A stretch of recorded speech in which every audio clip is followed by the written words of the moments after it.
Gabriel do céu, pelo amor de Deus, me ajuda. O meu menino mexendo no meu celular, faz hora, postou uma foto do meu periquito no grupo da igreja. E aí eu fui apagar e eu não sabia que tinha que apagar para todos. Eu apaguei só para mim e a foto permanece aí no grupo. E as meninas já me ligaram aqui, a Betânia, a Sirlene, eu já pedi para elas ver se conseguia apagar, que elas são administradoras e nada. E eu tô aqui morta de vergonha, já saí até do grupo. Tu não sabe um jeito de tirar essa foto daí não, meu irmão, pelo amor de Deus, para me ajudar. Eita, colega. Mas não dá pra perceber, não. Eu tava olhando aqui direitinho, tem?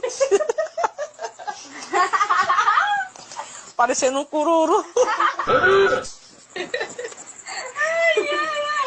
Não dá pra perceber que é um priquito, não, menina. O bicho tá rixado demais.